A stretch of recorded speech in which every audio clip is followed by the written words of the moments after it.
Hi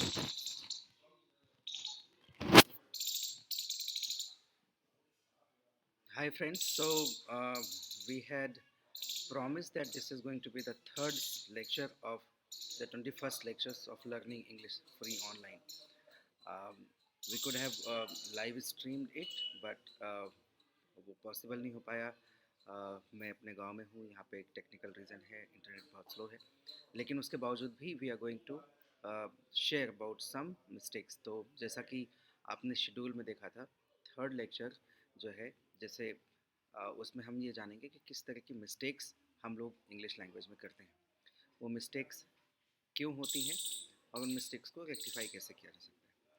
इससे पहले के दो सेशंस में हम लोगों ने ये जानने और समझने की कोशिश की कि किस तरह से इंग्लिश दुनिया की सबसे आसान लैंग्वेज है और हम क्यों एक मेंटल प्रेजुडाइज की वजह से हम इस लैंग्वेज को नहीं सीख पाते। उस मेंटल प्रेजुडाइज में जिसमें हम अपने आप को एक सीखने की जो प्रोसेस है, जिसमें हम रिवॉर्ड और पनिशमेंट दो मेथड से सीखने की ट्रिक्स जानते समझते हैं, उसमें हम जिन चीज़ों पे हम पनिशमेंट को रिवॉर्ड से ज़्यादा रखते हैं, वहाँ पर हमारी सीखने की जो बंदिशें हैं, सीखने की जो मजबूरियाँ हैं, वो अलग होती हैं। और जहाँ पर हम रिवॉर्ड को टॉप पे रखते हैं और पनिशमेंट को नीचे रखते हैं, वहाँ पर हम सेल्फ लर्निंग, सेल्फ इंटरेस्ट, हारने के बावजूद भी वापस से लगे रहना, आतुरता, इन सब चीज़ों के कारण से हम उसको अपने आप सीख लेते हैं। एग्जाम्पल के तौर पे क्रिकेट खेलना, साइकिल चलाना, वीडियो गेम खेलना, ये या मोबाइल चलाना, इंटरनेट चलाना, मोबाइल के कोई सॉफ्टवेयर चलाना, वीडियो रिकॉर्ड करना, ये सारी चीज़ें हमने अपने आप सीखी क्योंकि इसमें हमको इतना इंटरेस्ट रहता है और इसके रिवॉर्ड्स इतने अच्छे हैं। इससे सोशल स्टेटस इस तरह से अचानक से बनता है कि हम अगर इसमें फ़ेल भी हो रहे हैं तो हमको उसका दुख होता है, लेकिन दुख के बजाय उसको वापस से सीखने का, वापस से उस पर एक्सीलेंस अचीव करने का जो फीलिंग है वो ज़्यादा होती है। वहीं पर मैथमेटिक्स है, चेस है, इंग्लिश लैंग्वेज है या कोई दूसरी लैंग्वेज है, या कोई लर्निंग आर्ट है, कोडिंग है, ये सब चीज़ें सीखने का जो रिवॉर्ड होता है वो बहुत होता है, लेकिन रिवॉर्ड से ज़्यादा उसमें सेंस ऑफ पनिशमेंट बहुत ज़्यादा अटैच्ड होता है। और इनफैक्ट हम किस तरह से परसीव करते हैं, कि हम पनिशमेंट को और रिवॉर्ड को किस तरह से परसीव करते हैं। जैसे कुछ लोग जो मैथमेटिक्स में बहुत अच्छे होते हैं, वो मैथमेटिक्स में फ़न, एंटरटेनमेंट, रिवॉर्ड को ज़्यादा फील करते हैं, या बजाय उसके पनिशमेंट की वो नहीं बन रहा है या कुछ कठिन है ये सारी चीज़ें। तो हम इस तरह की चैलेंजेस से बाहर आते हैं और हम उसको सीख जाते हैं। वीडियो गेम खेलने में, वीडियो गेम सीखने में उसका कोई पनिशमेंट जैसा उसमें बहुत कम होता है। पेरेंट्स डांटेंगे, पेरेंट्स गुस्सा करेंगे, मोबाइल छीन लिया जाएगा, कम स्क्रीन टाइम मिलेगा, ये उसके पनिशमेंट्स हैं। लेकिन रिवॉर्ड ये है कि आप एक्सपर्ट हो जाते हैं सीखने में, आपके क्लासमेट्स, आपके दोस्त बड़ा इम्प्रेस होते हैं, आप उसमें बहुत सारे पॉइंट्स बनाते हैं और एक किक, एक फ़न आता है, इसलिए आप उसको सीख जाते हैं। लैंग्वेज, इंग्लिश लैंग्वेज के साथ क्या हमने एक अटैच्ड गुलामी वाली बात है, अटैच्ड नेगेटिविटी, एक अटैच्ड परसेप्शन के साथ इसको जोड़ दिया है और इसलिए हम इसको नहीं सीख पाते, जबकि दुनिया में सबसे ज़्यादा बोली जाने वाली लैंग्वेज है और दुनिया की सबसे आसान भाषा है। ये सब जानने के बाद में हमने कुछ असाइनमेंट्स किए, हमने कुछ वीडियोस देखे, वीडियोस पे अपने आप को इनेक्ट किया और इनेक्ट करने के बाद हम समझ पाए कि इंग्लिश को बोलचाल की लैंग्वेज में कैसे किया जाता है।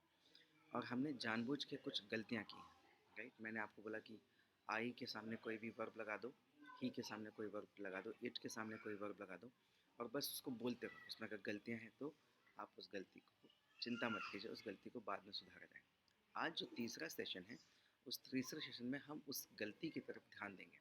वो गलती हमसे क्यों हुई, वो गलती हमसे क्यों नहीं होनी चाहिए थी, और इनफैक्ट वो गलती है क्या, राइट। तो ये चीज़ सोच करने के लिए मैंने कैम्ब्रिज की जो डिक्शनरी है, जो वेबसाइट है, उसका सहारा लिया है, राइट। नोट्स को फ्रेश बनाने से अच्छा है कि मैं जो ऑलरेडी नोट्स इंटरनेट पे हैं उनको मैं यूज़ कर लूँ अपने स्क्रीन पर, बाकी उनको अपनी तरह से, क्योंकि उसको समझाना ही, तो मैंने इसलिए यहाँ पे मैं सोर्स क्रेडिट दूंगा कैम्ब्रिज यूनिवर्सिटी को। कैम्ब्रिज यूनिवर्सिटी की वेबसाइट, डिक्शनरी वेबसाइट से मैंने आज के लेक्चर की कंटेंट को लिया है और उसको मैं आज यूज़ कर रहा हूँ आपके सामने, right. So basic English errors जब हम कहते हैं, उसमें कुछ गलतियाँ होती हैं जिसको हम कहते हैं टाइम स्पेस गलतियाँ। टाइम स्पेस गलती का मतलब कि हम आ रहे हैं कि जा रहे हैं, राइट। जब हम आ रहे हैं या जा रहे हैं तो हम डायरेक्शन की यूज़ करेंगे। हम चढ़ रहे हैं कि उतर रहे हैं, डायरेक्शन है। हम खिसक रहे हैं, फिसल रहे हैं, या स्लाइड अप हो रहे हैं, उसमें एक डायरेक्शन की ज़रूरत है, राइट। तो ये कुछ सेंसेस हैं जिसमें हमको डायरेक्शंस बताने पड़ते हैं, और अगर डायरेक्शन अपने सेंटेंसेस में नहीं हो तो हम उसमें कंफ्यूज होते हैं। दूसरा सेंटेंस का इशू होता है कि उसमें टाइम, राइट, कल हुआ था, आज हुआ है, होने वाला है, हो रहा है, अभी हो जाएगा, बाद में होगा, बहुत पुरानी बात है, बहुत भविष्य की बात है, निकट भविष्य की बात है। तो टाइम के सेंसेस, राइट। तो ये टाइम सेंसेस और डायरेक्शन सेंसेस, स्पेस सेंसेस, इन सेंसेस को हम किसी भाषा में कैसे इंगित करते हैं, किस भाषा में कैसे रिप्रेजेंट करते हैं, इसकी समझ जब हम डेवलप कर लेते हैं तो हमारी ये गलतियाँ ख़त्म हो जाती हैं। अब दूसरा ये होता है कि हम कोई भी भाषा में हर बार भाषा को बिल्कुल आध्यात्मिक, बिल्कुल वैज्ञानिक तरीके से नहीं बोलते हैं, उसमें हम रचनात्मक तरीके से भी उसका उपयोग करते हैं। जैसे वैज्ञानिक तरीके से बोलूँगा कि मैं तुमको पढ़ा रहा हूँ, राइट। और वैज्ञानिक तरीके से बोलूँगा तो वो होगा कि जितेंद्र राजाराम अपने छात्रों को पढ़ा रहा है, राइट। लेकिन मैं हर बार ये बात बोलूँगा कि जितेंद्र राजाराम तुमको पढ़ा रहा है, जितेंद्र राजाराम तुमको पढ़ा रहा है। तो इस शब्द में आपको एक रिपीटिशन और इसमें एक तरह की मशीन की फीलिंग आई, राइट, कि आप इंसान से नहीं बात करें, आप एक मशीन से बात करें। रचनात्मकता जब तक नहीं आएगी भाषा में, क्रिएटिविटी जब तक नहीं आएगी भाषा में, वो भाषा इंसानी नहीं लगेगी, वो आपकी नहीं लगेगी, आपके स्टाइल्स में नहीं लगेगी। तो इसलिए हम वहाँ पर प्रोनाउंस का यूज़ करते हैं। हम उसमें जैसे मैं पढ़ा रहा हूँ, मेरे द्वारा तुमको पढ़ा रहा है, पढ़ाया जा रहा है, मैंने सिर्फ बोला ना, आप पढ़ रहे हैं, पढ़ाई हो रही है, राइट। ये जो सेंटेंस हमने बोल दिया, इस सेंटेंस में बात कंप्लीट हो गई, लोग अपने आप समझ जाएंगे कि मैं पढ़ा रहा हूँ, आप पढ़ रहे हैं। तो यहाँ पर ऑब्जेक्ट, वर्ब और जो सब्जेक्ट है, इन तीनों में से हमने कोई एक चीज़, दो चीज़ों को गायब कर दिया, केवल एक चीज़ बता दी, क्योंकि बाकी उसमें सेल्फ इवेलुएटेड है, राइट। जैसे आपसे कोई बोलता है कि यार डैडी घर आ गए क्या, तो आप जवाब देते हैं आ गए, राइट। या मम्मी बोलती हैं अरे लो आ गए, अरे लो आ गए, तो मतलब लोग अपने आप से, बच्चे सब समझ जाते हैं कि हाँ पापा ही घर में आए, क्योंकि उन्हीं के आने का टाइम।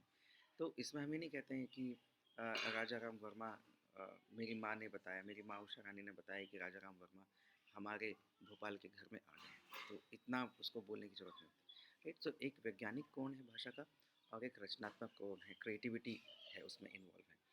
आप उसमें कितनी क्रिएटिविटी ला सकते हैं, कितने स्टाइल ला सकते हैं। इनफैक्ट जो लोग जोक्स सुनाते हैं, जो लोग हंसाते हैं लोगों को, आप उनकी भाषाओं को आप देखेंगे तो उसमें इन्हीं सब चीज़ों की रचनात्मकताएं छुपी होती हैं, जिसके आधार पर वो हास्य पैदा करते हैं, हंसी पैदा करते हैं। तो हम अब भाषा की क्रिएटिव एंगल को, रचनात्मक अ, तरीके को जानेंगे। और आज हम जानेंगे केवल एक टाइम सेंस में, उस टाइम सेंस को कहते हैं वर्तमान। आगे की उसमें हम future, past, right, past perfect, future perfect, present perfect, इन सब चीज़ों पर भी बात करेंगे, पर उनकी उपयोगिताएं हम बाद में देखेंगे, राइट। सो अभी तक जो हमने एक्टिविटी की है, उस एक्टिविटी में हम आई, यू, मी, ये सब चीज़ें नहीं की हैं, राइट। सो हम उसके साथ में हमने जो वर्ब लगाया है, उन वर्ब को हम अ, एक और जो हमारा जो नाउन है, हमारा जो सब्जेक्ट है, तो सब्जेक्ट के पॉइंट ऑफ व्यू से हम उसको यूज़ करेंगे, ठीक है।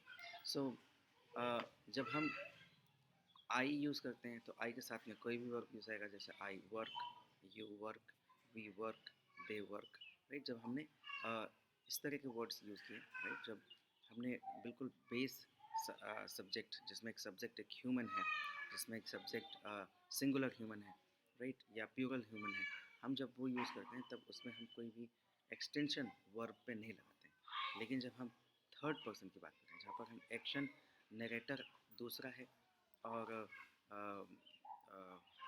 राइट, और एक्टर दूसरा है, तो वहाँ पर हम एक वर्ब को लगा देते हैं, वर्ब में थोड़ा सा चेंजेस करते हैं, राइट। जैसे he works, she works, it works, right. तो वहाँ पर हमने ही, शी, इट के साथ में हमने कुछ अटैच्ड वर्ड्स लगा दिए, राइट।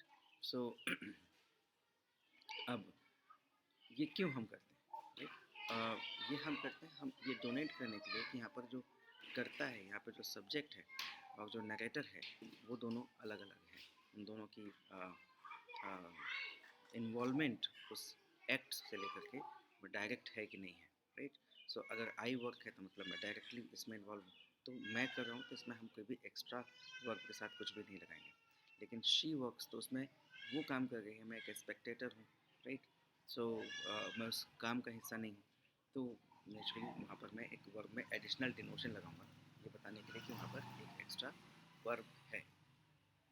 ठीक है दोस्तों, सो इस तरह से हम इसको लगाएंगे। अब कहीं पे हम ई एस लगाते हैं, कहीं पर हम डबल एस लगाते हैं, कहीं पर हम एक शब्द को आई ई को हटा करके वाई को हटा करके कुछ ऐसे वर्ड्स को लगा करके आई ई एस लगा देते हैं, राइट। तो इन सब चीज़ों को भी हम समझते हैं, राइट। वो कौन से वर्ब्स होते हैं, right. So when a verb ends with C H, double S, S H, X और double Z, right, we use E S, right. तो हम बिल्कुल उसके सामने ई एस लगा देते हैं, जैसे watch, watches, miss, Mrs, wash, washes, mix, mixes, बज, बजेस, राइट। लेकिन जब कोई वर्ब वाई से एंड होता है तो उसमें हम वाई को हटा करके आई यूज कर देते हैं और उसके सामने ई एस लगा देते हैं, जैसे हरी, हरीज, स्टडी, स्टडीज, राइट। ये इसके आप, चूँकि ये भाषा इस तरह से बनती आई है और इस भाषा का एक तरह से इस तरह से प्रयोग होने लगा है, तो इसके कोई साइंटिफिक तरीके नहीं है, राइट। इसका कोई साइंटिफिक एक्सप्लेनेशन नहीं है। आप इसको बस इस तरह से समझ लीजिए कि जब हम वाई का यूज़ करते हैं तो उसके सामने वाई हटा करके आई लगा के और ई एस कर दिया, जस्ट वर्ब को सेट कर दिया। कब? जब हम उसको कोई थर्ड पर्सन कर रहा हो, जब हम उस नरेशन का हिस्सा ना हो, जब हम उसमें करता ना हो, या हम डायरेक्टली उसमें इन्वॉल्व नहीं हो, या हम जैसे लोग उसमें डायरेक्टली इन्वॉल्व नहीं हो, कोई और इन्वॉल्व होगा, हम वहाँ पे एक स्पेक्टेटर हो, वहाँ पर हम देखने वाले हों, तो हम कोशिश करेंगे कि हम उसके आई और आई एस को मतलब उसके वर्ब के फॉर्म को थोड़ा बहुत चेंज करें, राइट। तो राइट, सो जहाँ पे हमने कई बार ऐसा होता है कि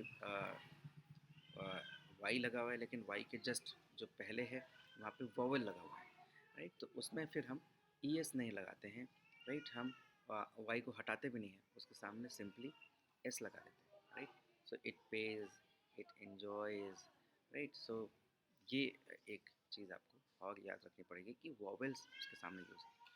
अब आपको ये जानने समझने में बड़ा कठिन लग रहा होगा कि मैं इतना कितना सोचूंगा, राइट। मत सोचिए, आप इस गलती को कीजिए, राइट। मैंने इसलिए भी पिछली बार के वीडियो में आपको बोला था कि आप ये गलती करिए, गलती से मत घबराइए। उसका कारण ये है कि जैसे जैसे आप इनका यूज़ करने लग जाओगे, वो आपके सबकॉन्शियस में अपने आप स्टैब्लिश होता जाएगा कि यहाँ पर ई एस लगाना है, आई ई एस लगाना है, या सिंपली एस लगाना है, और वो अपने आप सेट होगा। और जब तक वो नहीं सेट होगा, it's okay, right. So let the mistakes happen, right. Mistake से मत घबराओ और इसको इतना टेक्निकली जानने की कोशिश मत करो। मैंने आपको इस सेशन में ये बताया है सिर्फ इसलिए कि ये गलतियाँ होती हैं। इन गलतियों का फ़ायदा और नुकसान क्या है, इसका क्वांटम क्या है, इसको हम बाद में समझेंगे। जैसे जैसे हमारी ब्यूटिफिकेशन लैंग्वेज की होती जाएगी, आप अपने आप इसको सीख लेंगे, लर्न कर लेंगे, राइट। सो कुछ कुछ हेल्पिंग वर्ब्स भी हम लोग यूज़ करते हैं जिसको हम वर्ब की फॉर्म पे भी यूज़ करेंगे, जैसे have, go, do and be, right. So ये जो वर्ब है, इन वर्ब को हम चेंज नहीं करते, हम इसकी जगह पूरे वर्ड्स ही चेंज कर देते हैं, राइट। हैव की जगह हैज़ यूज़ कर लेते हैं, गो की जगह गोज़ यूज़ कर लेते हैं, डू की जगह डज यूज़ कर लेते हैं, बी की जगह इज़ यूज़ कर लेते हैं। इस पूरी डिटेल को अगर आप ये सेशन देख भी रहे हो ना, तो मैं आपको बोलूँगा कि इसको बहुत ज़्यादा दिमाग में रखने के लिए बहुत ज़्यादा लोड लेने की ज़रूरत नहीं है। You just simply make these mistakes initially. We will slowly and steadily we will automatically correct these mistakes. ठीक है बच्चों, तो आप चाहे इसको जानते हैं, ये जो मैंने आपको बताया इसको आप जानते हैं या नहीं जानते हैं, दोनों स्थिति में अगर आप इस पर मिस्टेक करते हैं तो मिस्टेक आपको कोई हार्म नहीं करेगी इनिशियली। आगे हम इसको हम ऐसी प्रैक्टिस करेंगे कि ये हार्म्स अपने आप बंद हो जाएंगे, गलतियाँ अपने आप बंद हो जाएंगी, और इसलिए मैंने इसको थर्ड सेशन में ही आपको बता दिया। आपको कंटिन्यू प्रैक्टिस करनी है वर्ब्स की, राइट। जब आपको याद आए कि ही लगाया है तो आप उसमें एस लगा दो, ई एस लगा दो, राइट। शी लगाया है तो ई एस लगा दो, एस लगा दो। और अगर नहीं समझ में आ रहा है तो just leave it, make those mistakes, right. Mistakes are more important than not doing it at all in the fear of making mistakes, right. एक और चीज़ जो मैं आज के सेशन में आप लोगों को पढ़ाना चाहता हूँ वो है कंजक्शन, राइट। अभी तक हमने एक सिंपल सेंटेंस यूज़ किया है, अब हम सेंटेंसेस को कॉम्प्लेक्स करेंगे, सेंटेंस को और बड़ा बनाएंगे। और जब हम सेंटेंसेस को बड़ा बनाएंगे तो उन सेंटेंसेस के कनेक्टर्स होंगे, उन सेंटेंस को आपस में जोड़ा कैसे जाएगा, दो सेंटेंस तीन सेंटेंस को एक साथ मिलाने की कोशिश करेंगे, वो कैसे होगा, तो उनके लिए हम आज एक ही चीज़ सीखेंगे, इसके बाद फिर हम और भी चीज़ें सीखेंगे, राइट। तो पहली चीज़ हम उनको कंजक्शंस बोलते हैं, जिनको जॉइनिंग वर्ड्स बोलते हैं, रिलेशनशिप वर्ड्स बोलते हैं, राइट। सो हम उन वर्ड्स को यूज़ करके सेंटेंसेस बनाएंगे, राइट। सो कंजक्शंस कई तरह के होते हैं, एंड होते हैं, और होते हैं, बट होते हैं, देन होते हैं, बिकॉज होते हैं, राइट।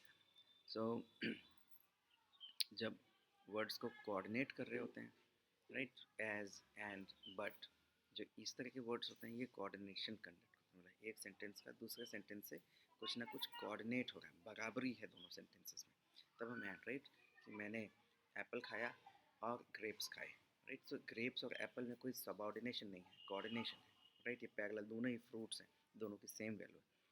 लेकिन कुछ वर्ड्स होते हैं जहाँ पे सबऑर्डिनेशन होता है, राइट, जहाँ पर एक दूसरे से बड़ा या छोटा रहता है, राइट। बड़ा पहले यूज़ किया रहता है, छोटा दूसरे से यूज़ किया रहता है, राइट। ऐसे वर्ड्स को बोलते हैं बिकॉज, इफ़, व्हेन और इन ऑर्डर टू, etc।